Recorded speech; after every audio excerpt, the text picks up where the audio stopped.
잘 부탁드리겠습니다. 예, 반갑습니다. 제가 잘 부탁드리겠습니다.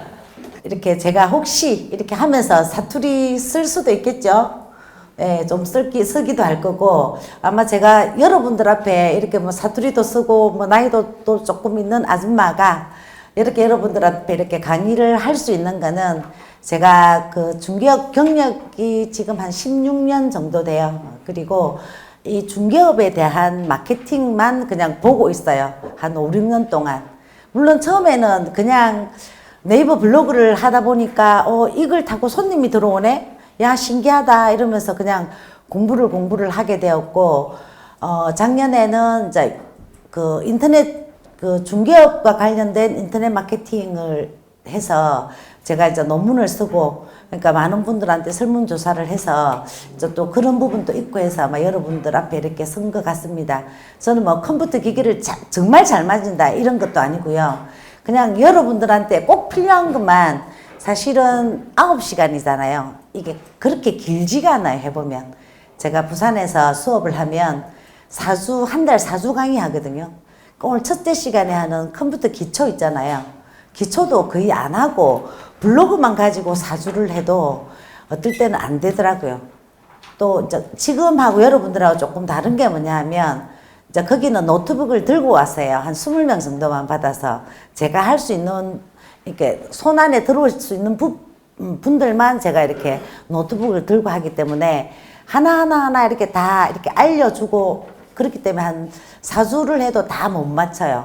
근데 우리 여기에 보시면 오늘은 그 컴퓨터 거의 기초 과정이거든요. 여러분들이 컴을 열었는데 뭐 우리 실장 같은 경우도 저보다 부동산을 한 17년, 한 1, 2년 정도 더 한 사람이에요. 그래도 컴퓨터를 열어놔 놓고 고모야 내가 금방 열었던 창이 왜 없지? 이 창이 어디 갔지?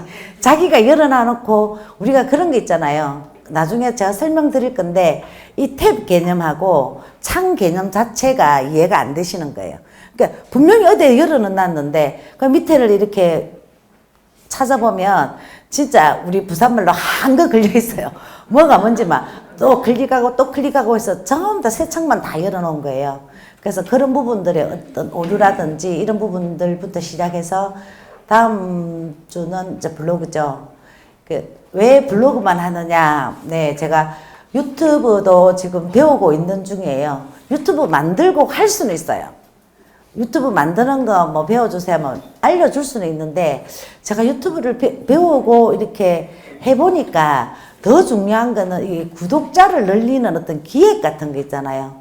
이런 부분들이 있어야 되겠다 생각이 좀 들어서 앞으로는 이제 뭐 블로그보다도 뭐 유튜브다 이런 말은 하는데 그래도 우리나라 시장은 네이버가 아직까지 강세예요. 지금 거의 70%, 75% 작년 기록에 하면 검색하는 사람들의 75%가 네이버를 가지고 검색을 하고 있어요. 그러면 우리가 지금 마케팅을 오프라인은 어떻게 하고 있죠?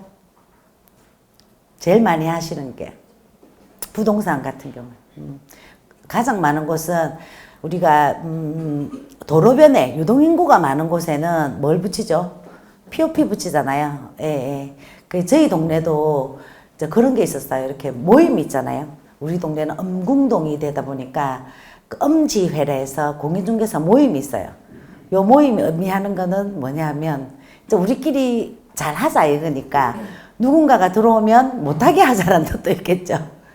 그죠? 그래서 여러분들이 이제 어디든지 오픈을 하실 때 정말 잘 보시고 하셔야 돼요. 지역마다 서울도 그러지 않나요? 뭐 탭막 이런 거 쓰고 있죠. 부산을 제가 예로 들면 해운대 화명동이 탭망이 가장 세요. 탭망 자체의 권리금 자체가. 해운대는 익히 아실 거고 화명동도 꽤 중개업소가 많은 곳이기 때문에 탭망 자체의 권리금이 예전에 5천 또 내 사무실 권리금 5천 이래서 부동산 권리금 자체가 한 1억 정도 이렇게 했었어요. 그래서 조금 더 잘 나가는 곳은 한 작년 정도만 해도 1억 2천 정도까지도 거래가 된 걸로 알아요. 이런 이야기를 제가 왜 하냐면 여러분들이 이제 이렇게 실무교육 받으셨나요? 실무교육 받고 나시면 창업을 하셔야 되잖아요. 근데 제 아는 동생 하나는 권리금을 주고 들어갔는데 들어가 보니까 왕따가 된 부동산이더래요. 그래서 지금 걔가 한 4, 5년 하고 있는데 아직까지도 왕따예요. 언니야 죽겠다 이러는데 지도 언니야 하기 전에 물어보면 되는데 그걸 그냥 뭐 권리금을 줬으니까 또 동업을 했대요. 동업을 했는데 한 2년 하고 나서 왕따 당하고 힘드니까 한 사람은 못 하겠다고 또 나간 거예요. 그러니까 뭐 동업 여러분들도 하시게 되면 그 동업 조항도 잘 적으셔야 돼요. 뭐 중간에 나갈 때는 네가 얼마 정도의 뭐 손실을 봐야 된다 뭐 이런 것도 있어야 되고 이 부동산 자체가 정말 쉽게 창업이 가능해요. 전화 하나와 그죠? 그냥 그 근린상가 허가 낼 수 있는 곳이면 바로 오픈은 되는데 요즘은 옛날에는 우리가 은공의 한신부동산 하면 그 상가에 우리가 1100세대 정도가 돼요. 그러면 거의 혼자서 독점을 했었는데 지금은 독점도 아니고 한 3개 업소가 같이 있어요. 그러면 비슷하죠. 한 400세대 정도면 크게 나쁜 위치도 아니고요. 더 중요한 건 옛날에는 네온차서 했어요. 단독이 많았어요. 양타 우리가 쉽게 말하는. 근데 요즘은 뭐가 많아진다? 공동이 자꾸 많아져요. 그래서 여러분들이 오픈을 하실 때도 뭐가 중요하다? 일단 이 부동산이 왕따가 된 부동산인지 아닌지. 예전에는 그것까지 신경 안 썼잖아요. 그냥 권리금에 저 사람이 장부를 줄 건지 안 줄 건지 이런 것만 신경 쓰면 되는데 요즘은 기본적인 거 다 두고도 왕따의 개념이 초등학생들만 있는 게 아니고 부동산에도 있더라고요. 잘 뭉쳐 있는데 그래서 그런 거 좀 잘 보시고 하시고 저희들도 엄지회라는 게 만들어지고는 엄궁동 우리가 20명 정도가 뭉쳐 있어요. 근데 엄궁동에 부동산이 못 들었어요. 한 군데 들었었다가 한 1년 하더니 그냥 나가더라고요. 공동을 안 하니까. 그래서 일단은 제가 그 다음 시간은 블로그를 하는데 왜 블로그예요 하는 거는 제가 뭐 시간 날 때마다 할 건데 요즘 추세가 거의 아시다시피 유튜브예요. 그죠? 그래서 여기에 대적하기 위해서 네이버 블로그가 뭘 하고 있죠? 네이버 TV를 이제 일반인에게 공개를 했어요. 우리도 그 네이버 TV에 들어가서 동영상을 올릴 수가 있어요. 일반인들도. 그리고 네이버 블로그 자체에 동영상 기능을 강화를 시켜뒀어요. 그 안에서 동영상 만드는 것도 있어요. 그래서 이게 뭐냐 하면 저는 그 생각을 해요. 이제 세대가 다르다 이러면 할 수는 없지만 동영상만 듣는 거와 동영상과 그림과 글이 같이 있을 때 뭔가 특히 부동산은 고가의 상품이지 않습니까? 그죠? 그래서 뭔가 좀 전문적인 냄새가 더 나지 않을까. 그리고 아직은 유튜브를 통해서 어떤 정보를 얻는 거지 그걸 통해서 우리 고객한테 전화가 오고 그걸 통해서 내가 보여줘서 계약까지 가는 일은 아직까지는 없더라고요. 앞으로는 또 뭔가가 유튜브를 통해서 생길 수도 있겠죠.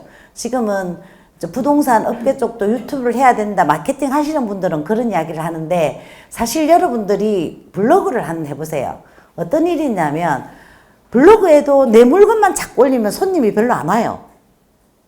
물건만 자꾸 올리는 곳이 아니에요. 뭘 하는 곳이라고요? 정보를 주는 거예요. 정보를 자꾸 주다 보면 이 사람이 그 정보 따라 오는 거예요. 어제 제가 그 우리 사상구에 보면 그 사상 스마트시티라고 2015년부터 이제 지금 이제 예타 이제 다 통과되기 일보 직전에 있는 지역이 있어요. 그럼 거기가 사상 스마트시티에서 이제 공단 지역을 이제 조금 현대화로 만드는데 이게 이제 토지거래 허가구역을 묶어둔 거예요. 근데 어떤 분이 전화가 왔어요. 그래서 이제 공장에 대해서 문의를 하고 싶다. 그분이 공장에 대한 문의는 어디 가서 하죠? 자기 공장이 있는 그 주변에서 많이 하잖아요. 근데 그분이 뭘 하냐면 블로그에 너무 상세하게 글을 잘 적어 놓으셔가지고 상담을 하러 왔다. 너무 믿음이 가더라. 이러면서 저랑 상담을 하고 가셨거든요. 그거예요, 블로그는. 그래서 유튜브는 저는 아직까지 저도 그걸 통해서 뭐 공부도 하기도 하고 뭐 정보도 습득하기는 하지만 아직 부동산 조금 이렇게 정보를 노출시키기는 좀 힘들지 않나 이 생각이 들고 마지막 시간은 이제 검색 광고라는 걸 할 거예요. 파워링크라는 거 들어보셨죠? 네. 자, 파워링크가 보통 여러분들이 사무실 오픈을 하면 전화들이 와요. 이렇게 파워링크 걸어드린다고. 한 달에 6만 원, 1년 하면 이렇게 상위에 노출을 시켜준다. 근데 이게 뭐냐면 상위 노출이 되려면 입찰가가 비싸야 돼요. 그냥 평이한 입찰가는 상위 노출이 안 돼요. 그래서 자기들은 한 달에 6만 원 받고 그냥 간단하게 작업하고 입찰가 비싼 것만 올려주면 나는 뭐라? 6만 원 주고 입찰가가 비싸니까 파워링크로 클릭해서 들어오는 광고비는 또 내가 비즈머니를 해서 다 나가는 돈이거든요. 그러니까 광고비가 어떻게 되겠어요? 엄청 나가더라고요. 그래서 이 부분을 여러분들도 직접 할 수 있다. 내가 할 수 있다. 그냥 그 키워드에 대한 그물망을 제가 한번 쫙 치드릴 거예요. 그 마지막 시간은. 그래서 이 세 개가 조금 빡빡하게는 돌아갈 수도 있지만 그래도 뭐 다 따라오시리라 생각하고 혹시 하시면서 조금 어문스러운 건 언제든지 질문하시고 뭐 제가 알 수 있는 할 수 있는 한은 최대한 답변을 하도록 하겠습니다. 지금 혹시 블로그 하시는 분 계신가요? 하고 계세요.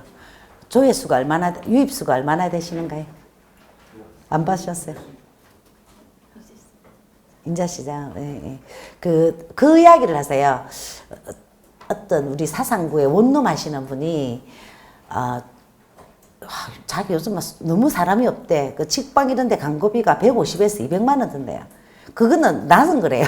평균 300 든다 하더라고요. 직방이나 앱 광고가. 그래서 그러냐고. 그래서 블로그는 하나 이랬더니 블로그는 한다고. 근데 블로그 유입수를 딱 보니까 블로그는 너무 잘 꾸며놨어요. 그러니까 홈페이지형 블로그를 해서 너무 잘 꾸며놨는데 유입수를 보니까 그 주중에 들어오는 유입실이 한 5, 60명 이래밖에 안 되더라고요. 한지는 한 1년이 다 됐는데. 그러니까 이게 뭐지? 이게 보니까 네가 가지고 있는 키워드는 뭔데? 사상 원룸입니다. 사상 원룸을 딱 키워드로 해서 클릭이 들어가 보면 파워링크가 먼저 떠요. 그러면 키워드 따라서 내가 뭘 공부해야 되느냐가 나오는 거예요. 내 키워드. 부동산 키워드를 치면 중개업소가 먼저 떠요. 네이버에서. 그러니까 여러분들이 블로그를 하시면 제목 선정을 잘 하셔야 되는 거예요. 그 키워드도 들어가서 어떤 키워드가 유입률이 많고 어떤 키워드가 유입률이 작은데 어쩌고 저쩌고 뭐 이런 부분들을 공부를 좀 하셔야 되겠더라고요. 그래서 내가 그냥 하고 있다도 중요는 하지만 일단은 여러분들이 이제 오픈하기 전까지는 이 블로그를 통해서 뭔가를 내공을 다 쌓아놓고 오픈할 때쯤 되면 내 블로그가 딱 상위에 뜰 수 있는 요런 데까지 가야 되지 않을까 저는 이 생각을 합니다. 예, 요 설명은 제가 대충 드렸고요. 올해 시험이 좀 어려웠나요? 쉬웠다던데. 어려웠나요? 그 15회보다는 쉬웠겠죠? 그죠? 제가 15회 물 먹은 사람이거든요. 예. 그런 시험에 떨어질지를 몰랐어요. 뭐 특별하게 공부하면서 안 됐던 적이 별로 없었기 때문에 부동산 15회에서 내가 진짜 심하게 한번 하고 저는 16회로 해가 나왔습니다. 그래서 16회에서 한 군데에서 그냥 꼼짝 안 하고 그냥 쭉 움직이지 않고 있어서 크게 막 돈은 안 벌지만 그냥 이것저것 많이 배우고 좀 일을 했던 것 같아요. 그러니까 부동산이 물론 오늘 이렇게 늦게 이렇게 배우신 분들은 낮에 업이 계신 분들이 더 많으실 거라 생각을 하고 저도 처음에 학교 50대 넘어서 학교 다닐 때는 낮에는 일하고 밤에 가서 공부하고 이랬거든요. 근데 이 공부가 어쩌면 여러분들한테 더 알지지 않을까 이 생각이 좀 듭니다. 자, 오늘 첫째 시간은 그 윈도우 단축키하고 그 다음에 폴더 만드는 방법, 그 다음에 빠른 실행 도구 모음이나 뭐 기타 제가 앱을 통해서 간단하게 이 중개업에 이런 앱은 쓰니까 참 좋더라 하는 부분들은 제가 설명을 좀 드리겠습니다. 자, 여러분들이 보통 왜 이게 제가 이 키보드판을 열어놨냐 하면 여러분들이 딱 사무실 들어가면 딱 앉아서 보는 게 제일 먼저 곳이 컴퓨터예요. 저도 처음 사무실 열어서 진짜 행복하더라고요. 저는 직장을 안 다녀봤거든요. 근데 딱 아침에 화장하고 딱 나와가지고 사무실 딱 앉아서 컴 딱 켜면서 그 밀크커피 달달한 커피 한 잔 딱 마실 때 그 기분이 진짜 좋더라고요. 그게 여름은 별로고요. 겨울에 그냥 따뜻한 커피 한 잔 그 마실 때 그 기분이 정말 좋던데 왜 제가 이 키보드판을 열어놨냐 하면 요거조차도 물론 뭐 많이 쓰시는 분들은 너무 기본적인데 뭐 이럴 수도 있지만 이거조차도 안 되시는 분들이 생각보다 많으시더라고요. 그래서 일단 요거는 제가 간단하게 좀 설명하면서 넘어가도록 하겠습니다. 예, 키보드판 이야기예요. 여러분들 키보드를 딱 열어보면 제일 왼쪽 상단에 보면 ES키라는 게 있어요. 이건 대충 아시죠? 이렇게 탈출하기, 빠져나가는 거. 내가 뭘 하다가 안 되겠다 싶으면 그냥 빠져나가는 키예요. 그리고 탭. 탭은 뭘까요? 건너뛰기. 이게 건너뛰기가 가장 많이 쓰이는 데가 계약서 쓸 때예요. 계약서 쓰기는 다 칸으로 돼 있잖아요. 그죠? 그러면 이 탭 잡고 치고 탭 잡고 치고 하면 되는데 통상 어떻게 하냐면 떨리는 손을 잡고 마우스를 가지고 달달달달 하면서 거기에 클릭을 해서 이렇게 하시는 분들 정말 많이 봤어요. 그래서 이게 우리가 기능이라는 건 조금 익히면 정말 쉬운데 요거 익히는까지 과정이 조금 힘들기는 하더라고요. 저도 마찬가지였고. 그래서 요런 탭 기능은 여러분들이 계약서 쓸 때 이용하시면 좋고, 왜냐하면 요즘은 내 컴퓨터에 이렇게 나는 내 책상에 이 컴퓨터를 두면 저기 이제 PC 그 모니터만 위에 띄워놓잖아요. 저렇듯이 모니터만 어디에 두나요? 여기 테이블에 둬요. 그죠? 테이블에 두면 내 여기서 계약서를 적으면서 설명을 할 수도 있지만 요즘은 무선 자판기가 있잖아요. 그럼 무선 자판기 들고 앉아서 바로 앉아서 계약서, 특약 쓰고 다 이거 뭐 인적사항 쓰고 다 이렇게 가거든요. 거기서 이거 들고 덜덜덜 떨면 그거 좀 웃기는 일이잖아. 그죠? 그래서 조금 기본적인 기능은 외워줬으면 좋겠고요. 캡슐룩이에요. 이거는 전체적인 기능이 그거에 대문자 위에 글자 뜨는 거 있죠? 이제 그거 쓸 때 좀 많이 쓰는 거고, 그 다음에 시프트나 컨트롤이나 뭐, 이거 알트 같은 경우는 이제 같이 해서 어떤 기능을 만들어내는 게 요런 기능들이고요. 뭐, 엔터, 그 외에는 이렇게 숫자판들이고요. 요거는 제가 조금 간단하게 빼놨어요. 그냥 이게 뭐 하자면 진짜 많은데 그냥 키보드 단축키는 제가 간단한 것만 진짜 필요하다 싶은 것만 제가 빼놓은 거예요. 윈도우 D를 하면 어떤 게 있냐면 내가 이거 인터넷 익스플로러를 열심히 쓰다가 여기서 지금 빠져나와서 다시 한글을 쓰든지 또 다른 창으로 가야 되는 경우가 있잖아요. 그죠? 그럴 때는 윈도우 D를 클릭을 하면 바로 바탕화면으로 나온다는 거죠. 이게 지금 마이크를 하나 들고 있으니까 일단 제가 설명만 좀 먼저 드릴까요? 그 다음에 윈도우 E라는 게 있어요. 윈도우 밑에 이 윈도우 그림 알겠죠? 예, 거기는 탐색기를 열어보는 거예요. 자, 내 컴퓨터에 뭐가 들어있지 하는 그 기능을 보는 게 이 윈도우 E라는 거고요. 그러니까 윈도우 플러스 F를 하면 파일 찾기. 어떤 파일을 내가 찾으려고 하는 파일을 검색하는 곳이고요. 그 다음에 윈도우 파스 브레이커 같은 경우는 시스템 정보 확인이라는 건데, 이게 뭐냐 하면 여러분들이 뭘 이렇게 나중에 제가 N드라이브 설치를 할 건데, N드라이브를 설치를 할 때 여러분들의 시스템이 32피트입니까? 64피트입니까? 이런 이야기들을 거기서 물어봐요. 그러면 나는 30인지 64인지 잘 모른단 말이에요. 그러면 바로 그 자리에서 그 윈도우 파스 브레이커를 이렇게 클릭을 하면 바로 내가 64피트인지 32피트인지 바로 뜨는 거예요.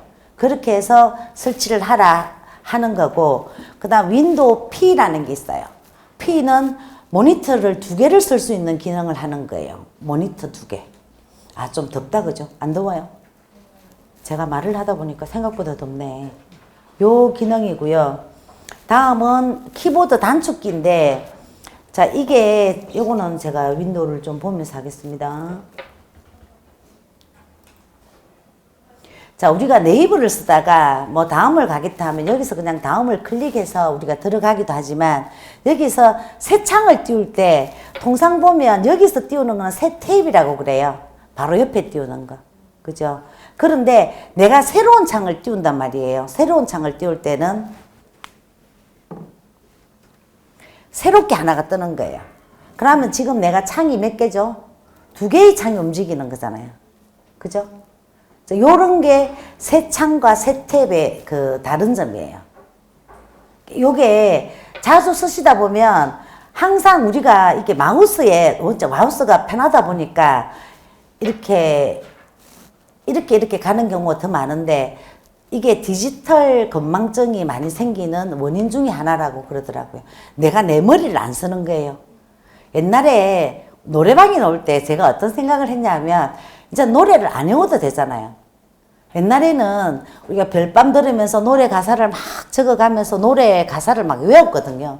근데 어느 날 노래방에 나오면서 굳이 노래방 노래 가사를 외울 필요가 없었듯이 지금 우리가 전화번호 몇 개 기억하세요? 거의 기억 안 하잖아요. 그냥 단축키에 아니면 이름으로 해서 다 기억하잖아요. 그죠? 그게 이 마우스도 마찬가지란 말이에요. 그냥 마우스만 있으면 모든 게 되기 때문에 그냥 단축키를 외울 생각들을 안 하지만 한번 여러분들이 이제 시도를 한번 해보세요. 단축키로 해서 한번 챙겨보시는 게 조금 건망증 아니면 기억력 생성 뭐 이런 거에도 아마 좋을 거라고 생각이 들어요.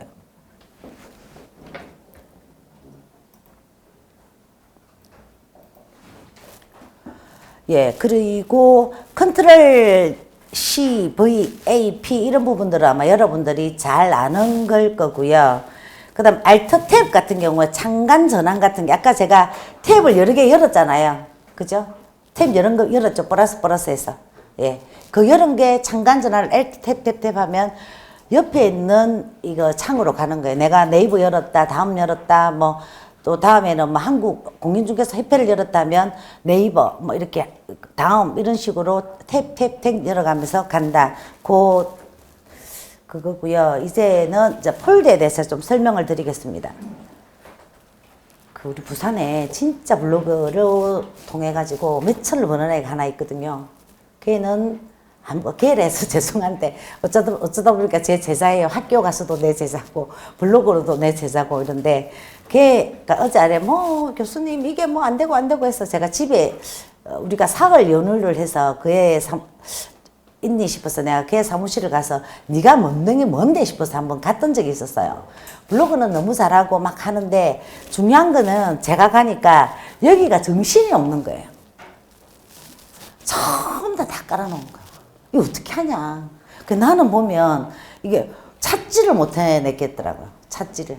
그래서 여러분들도 이게 부동산 조금 하고 컴퓨터 앉아있으면 전부 다 뭘 받아야 되는 자료인가 싶어가지고 전부 다 받아놔요. 받아놓으면 뭐합니까? 찾지를 못하는데. 그죠? 그래서 그런 부분들이 정리를 하는 게 폴더 기능이라는 거예요. 자, 폴더는 만드는 방법은 마우스의 오른쪽을 클릭을 하면 새 폴더라는 게 있어요. 보이나요?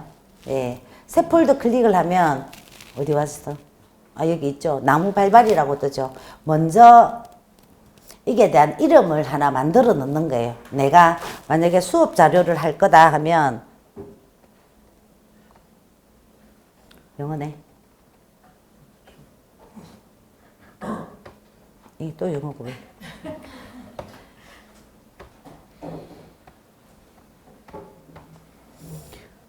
그러면 이렇게 하나의 폴더가 만들어지는 거예요. 자, 여기서 내가 그냥 이런 자료들을 어떻게 내가 수업하는 자료들을 전부 다 이렇게 엮어서 그냥 이리로 가지고 가면 되죠. 요렇게. 세 개가 너무 많네. 이렇게 가져가면 되는 거예요. 이동을 시켜서. 가져가는 방법도 있고 또 어떤 방법이 있죠? 복사해서. 예, 복사해서 이렇게 가져가는 방법도 있고요. 붙여넣기.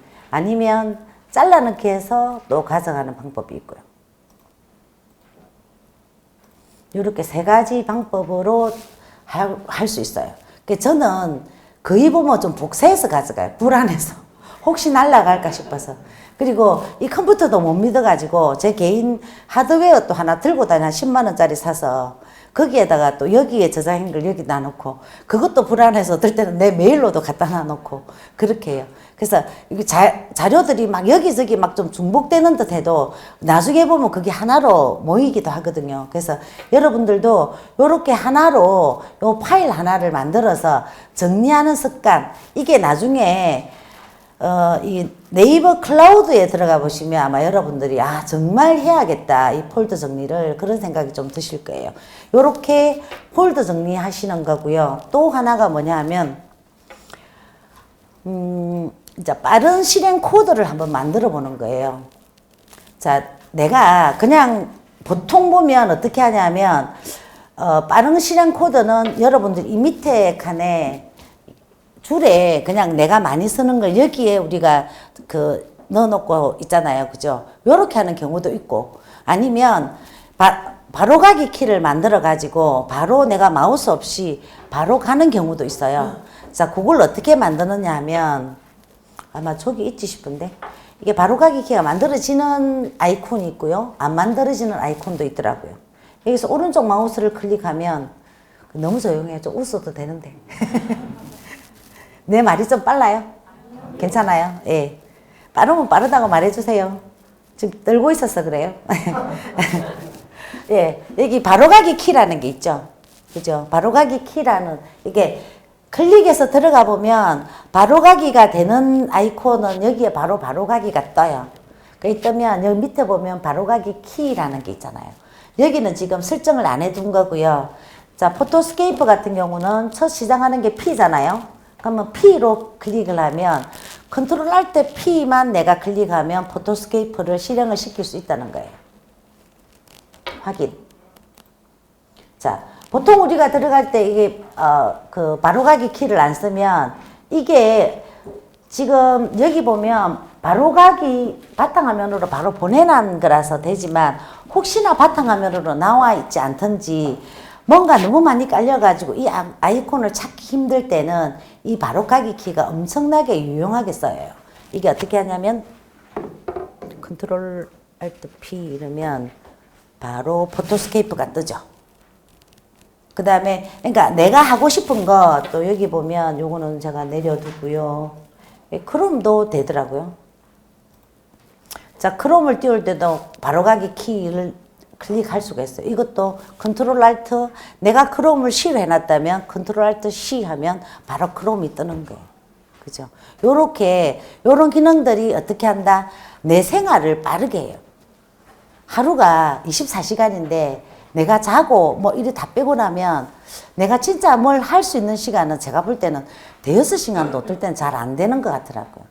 그래서 이렇게 문서를 만들 때나 컴퓨터를 만질 때 조금 이렇게 바로가기 키나 아까 제처럼 그 폴드에 정리를 좀 해놓든지 그 다음에 단축키 같은 거를 활용해서 하면 훨씬 어떻다? 조금 쉽더라 이 말을 제가 말씀드리고 싶은 거예요.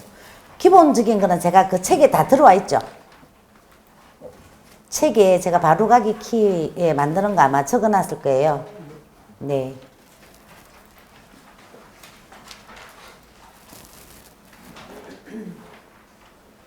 자, 일단 기본적인 거는 조금 끝이 나고요. 지금 캡처를 제가 말씀을 할 건데 지금 여기에는 보니까 알툴바 캡처가 깔려 있네요. 캡처, 알툴바 캡처가 여기는 설치가 되어 있는데 캡처 기능이 어떤 건가 아시죠? 캡처 기능이 그냥 어떤 내가 원하는 뭐 사진이나 글을 그냥 말 그대로 그냥 캡처를 해서 쓰는 거예요. 이게 어릴 때 쓰이겠어요? 자, 여러분들이 나중에 보시면 뭐 그 물건 보고서 아마 이런 것들을 하실 거예요. 제가 그거 하나 띄워볼게요. 뭐냐면 여러분들이 물건 내역서를 해서 A4지에 왜 이렇게 표를 만들어서 그 안에 사진이 들어가 있고 캡처한 사진이 이제 그런 거 할 때 이런 그 캡처 같은 게 많이 써요. 근데 저는 그 오픈 캡처 기능을 쓰거든요. 오픈 캡처. 근데 그게 어느 날이면 저작권 문제로 네이버에서 이렇게 다운을 안 되게 해놨더라고요. 일단 요거는 제가 그 네이버 캡처라 해서 네이버 툴바를 설치를 하면 이거 캡처를 쓸 수 있는 거예요. 그래서 요거는 제가 그냥 쉽게 조금 넘어갈게요. 그러니까 캡처 기능은 제가 그 오픈 캡처를 조금 제가 나중에 보고 다시 설명을 좀 드리고 다음은 포토스케이프 설명부터 먼저 좀 하겠습니다.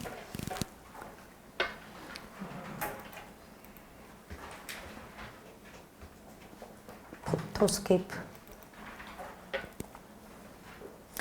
예, 포토스케이프가 어떤 거냐 하면 사진을 그냥 이렇게 만드는 거예요. 우리가 블로그나 이렇게 가보시면 사진에 액자가 들어가 있는 거 있죠. 자, 내가 사진을 한 20장을 찍었어요. 그럼 이 사진을 20장을 액자를 해야 돼. 이거 하나하나 액자를 다 만들어야 되잖아요. 똑같은 액자를 갖다 넣어야 되잖아요. 근데 여기 저기 뭐야, 이 포토스케이프에서는 그냥 일괄 편집을 할 수 있는 기능이 있어요. 일괄 편집. 20개면 20개, 30개면 30개가. 100개까지 다 가능하고요. 자, 일괄 편집을 들어오시면, 자, 요렇게 지금, 요 사진들을 편집을 할 수 있어요. 여기서 처음 클릭하고 마지막 것까지 하는 게 시프트예요.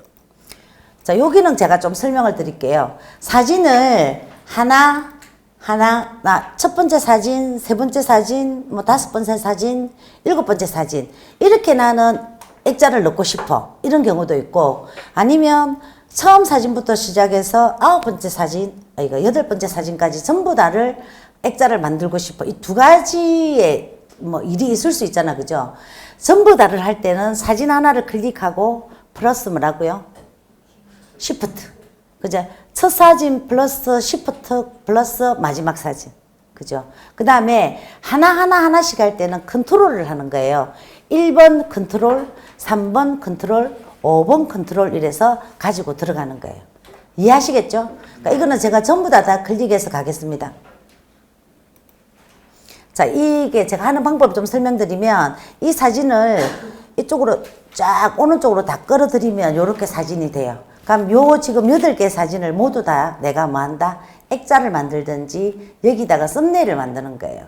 우리가 그 가보면 사진에다가 글을 적어서 썸네일을 만드는 것들 많이 보셨죠? 그래서 그거 만드는 게 요 포토스케이프라고 보시면 돼요. 자, 요즘 네이버의 어떤 달라진 방식 때문에 썸네일에 전화번호나 숫자를 못 들어가게 해요. 안 된대요. 아시겠죠? 옛날에는 썸네일 안에 0010-010-4546-2332 전화번호를 넣었었거든요. 근데 요즘은 썸네일에 전화번호는 안 넣으시는 게 좋다. 이렇게 해서, 자, 여기 보시면 기본이라는 게 있어요. 자, 기본에 들어오시면 여기에서 액자를 만들어요. 액자. 뭐 이렇게 다양하게 내가 원하는 액자를 여기서 만들 수 있고요. 이 여백을 내가 뭐 둥글게 할 거다 안 할 거다는 그냥 여러분들이 알아서 하시면 되고, 저는 여백 둥글게 해놓으니까 좀 사진이 깔끔한 맛이 없어서 별로 활용 안 하고 있어요. 다음은 여러분들, 제가 이거 지금 왜 설명하냐면, 요거는 한번 세팅해 놔놓으면 뭐 물론 그때그때 다 바꿀 수는 있겠지만, 내가 이 액자는 내가 원하는 대로 할 때마다 좀 바뀌어지겠죠. 그죠? 근데 여기서 필터 같은 경우는 내가 이 사진을 어떻게 할 거다, 선명하게 좀 만들어낼 거다. 그 다음에 역광 보정을 해야죠. 뭐 70%, 50%, 뭐 이거는 뭐 25%, 50% 이렇게 하면 되고, 이거는 내가 좀 어둡게 할 거야, 약간 중하게 할 거야. 이거는 이 사진에 대해서 전체적으로 이 뭐 사진을 뽀샵 한다고 생각하시면 돼요. 아시겠죠? 내가 캡처한 그림이나 그런 선명도가 떨어지겠어요? 높아지겠어요? 떨어지죠. 원본 사진보다 캡처한 사진은 좀 떨어지겠죠. 그럴 때는 이 사진에다가 어떻게 한다? 선명도를 더 올려주면 사진이 좀 더 좋아지겠죠. 그죠? 그래서 여기서 필터에서는 내가 어떻게 하고 싶은 느낌들을 그냥 우리 카메라에 필터 하나 넣어서 조절한다고 생각하시면 돼요. 그래서 그렇게 하시면 되고, 다음은 개체예요. 자, 이게 뭐냐 하면 썸네일에 글자를 적는 거예요. 사진, 이거는 내가 사진 안에 글자를 넣었을 때는 이걸 쓰고요. 난 이렇게 안 하고 그냥 글을 쓸래 하면 여기에 클릭하면 볼펜이 하나 떠요.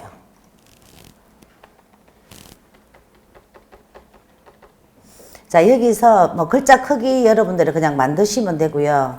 더 크게도 가능하고 만드시면 되고, 이게 뭐야, 색깔 만드시면 되고, 외곽선은 적용하고 싶은 분들은 여기 체크를 해서 적용을 하면 되고요. 그냥 배치 기준. 자, 내가 이 사진에 글을 오른쪽에 넣을 거다. 오른쪽 하단, 오른쪽 상단, 뭐 중앙 이렇게 있는데, 자, 우리가 부동산 같은 경우는 매물 사진을 많이 찍잖아요. 그죠? 그러면 이 글자를 어디다 적는 게 좋을까요? 하단. 어디? 중앙에. 저는 중앙이 제일 좋을 것 같아요. 왜냐하면 이게 의외로 여러분들이 내가 블로그에 이 집을 좀 올리고 싶은데 조금 사진을 찍으러 가면 안 되겠습니까? 의외로 사람들이 사진 못 찍게 해요. 자기 집은 개인 공간이기 때문에 의외로 조금 사진 찍는 거를 별로 안 좋아해요. 그래서 내가 정말 저 집안에 들어가서 어찌 보면 힘들게 사진 하나 찍어 나왔는데 그 사진을 어떻게 누군가가 그걸 캡처해서 쓴다고 생각해 보세요. 그죠? 내가 그거 잘 찾아낼 수 있는 뭔가 있으면, 자, 어떤 애가 그랬어. 아, 소장님, 내 거를 다 뺏기갖고 쓰는 아가 있어서 문자 한 방 보냈는데 문자 답도 없더라. 옆집하고 그냥 싸우는 일이에요. 내 거 가져가서. 그런데 내가 사진이란다. 글을 이렇게 딱 중앙에 갖다 넣어버리면 못 가져가겠죠. 근데 이게 고도로 이렇게 하시는 분들 보면 연하게 세놔요. 흰색으로. 표시 안 나게. 그래 나중에 잡아내는 거죠. 자기 거 썼다고. 못 쓰거든요. 저작권에 위반되는 거잖아요. 내가 상업용으로 쓰든 어떻든 간에 남아있기 때문에. 그래서 여러분들 또한 마찬가지예요. 내가 그림에 특히 매물에 썸네일이나 글자를 적고 싶을 때는 어떻게 한다? 그냥 중앙에 별로 표시 안 나게 흰색으로 적어서 그래 매물 보는데 별 방해를 안 받겠죠. 근데 뭐 제가 뭐 음식점을 갔든지 밖에 놀러 갔든지 뭐 다른 기타 일상 부분들은 그냥 사진에 그렇게 방해가 되지 않도록 오른쪽 끝이나 상단이나 이렇게 갖다 넣어버려요. 그래서 매물할 때는 가급적이면 이 글씨는 가급적이면 중앙에 넣어라. 이렇게 하시면 되고요. 요거는 여기에 다 이렇게 저장을 하실 수가 있어요. 해서 1번은 글자 1은 상가 전문 응공하신 부동산, 글자 2는 응공동 아파트 전문 한신부동산. 그럼 아파트 할 때는 이 글자 갖고 와서 쓰고, 상가 할 때는 저 글자 갖고 와서 쓰고, 1번 쓰고 2번 쓰고. 그 다음에 저는 또 마케팅 이렇게 수업을 하잖아요. 그러면 마케팅 뭐 강사 김혜경 이래가지고 이거는 또 글자 3번에 쓰고. 이렇게 여러분들 그냥 여기에다가 딱 걸어 놔면 한번 세팅만 딱 해놔 놓으면 이 포토스케이프는 그냥 자동으로 돌아가요. 그래서 그렇게 하시면 되는 거고요. 자, 그 다음에 이제 또 중요한 게 포토스케이프 쓰면서 중요한 거 하나가 뭐냐면, 자, 이렇게 내가 이제 글자도 넣고, 뭐 이렇게 필터도 조절했고, 다 만들어 넣었단 말이에요. 그러면 이걸 지금 저장을 해야 되는 거예요.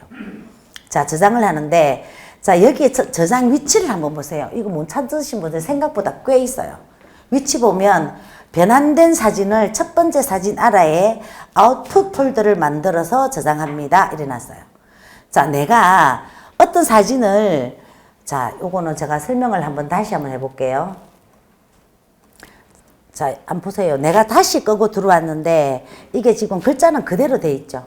그죠? 이 글자를 바꾸고 싶으면, 요거 그냥 텍스트 없애고, 2번에다가 그냥 연필을 두고, 클릭을 하면, 이것도 좀 크게 키울게요. 자, 클릭을 하면, 2번에 또 요게 지금 저장이 되는 거예요. 이렇게 저장해서 변환하면 요거는 지금 어디에 있는 사진이라서 어디로 가야 될지를 모르겠는데, 자, 변환된 사진 바로 아래 아웃풋 폴더가 만들어진다. 제가 아까 우리가 폴더 하나 만들었죠. 자, 폴더에 한신 2차 아파트 사진이 거기 있단 말이에요. 그죠?